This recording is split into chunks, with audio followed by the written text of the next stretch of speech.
The sound still echoes in my head.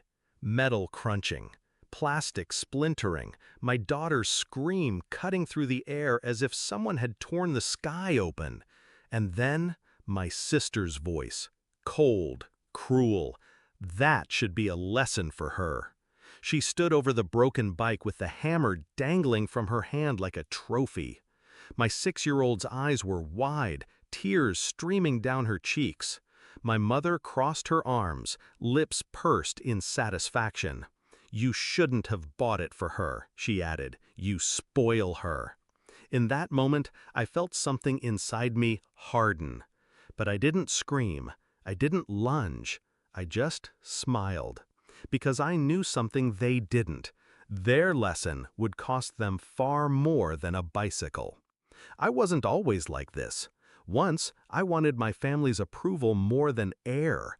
My sister and I grew up sharing clothes, secrets, even dreams. I thought blood meant loyalty. I thought my mother's silence during those years of insults was indifference, not malice. But slowly, patterns emerged. Every small success I had was mocked. Every step forward was dragged back. When I bought my daughter that bike, her first real taste of freedom, I should have known they'd find a way to poison it. Still, even knowing their nature, I didn't expect the hammer. It wasn't just about the bike. It was about control. They wanted me small, dependent, powerless. And my daughter? She was just collateral in their war. I knelt beside her, brushed her hair back, whispered, "Don't cry. Mommy's got this." Then I stood, faced my sister, and let the smile spread across my face. "You just gave me the evidence I needed," I said.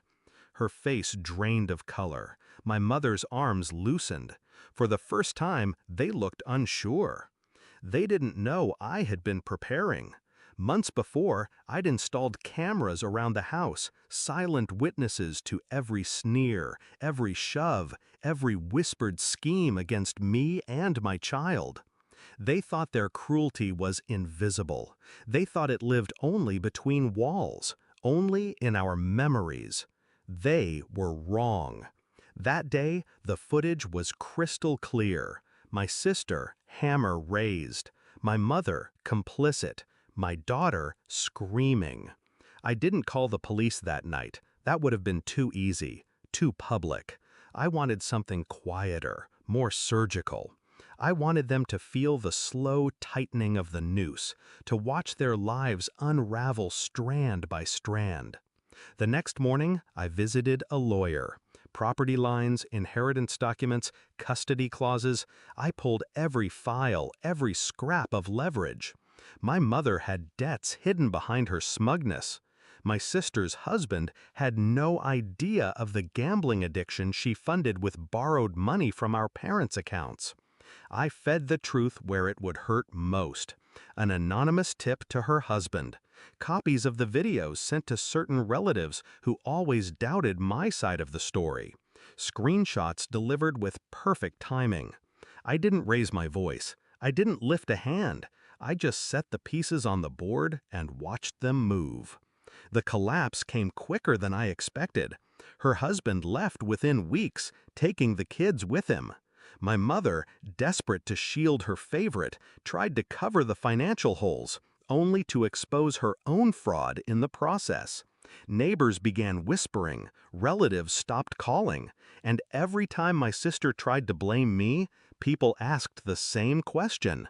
Why did you smash your niece's bike?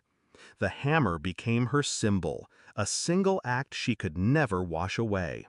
But the real confrontation came months later. She showed up at my door, eyes hollow, voice ragged. "You ruined me," she spat. I let her words hang in the air. I stepped outside, closed the door behind me so my daughter wouldn't hear. "No," I said quietly, "you ruined yourself. I just stopped cleaning up after you." Her lips trembled. For once, she had no retort.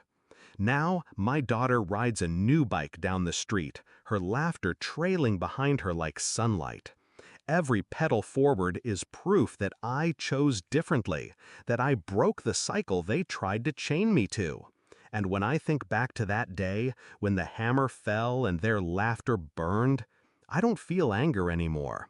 I feel satisfaction. Because the truth is, revenge wasn't smashing something they loved. Revenge was showing them I didn't need them anymore. Revenge was letting their own cruelty consume them. They taught me a lesson that day, but not the one they intended. And I'll never forget the look on their faces when I smiled and said that one sentence. The sentence that turned their world upside down. You just gave me the evidence I needed.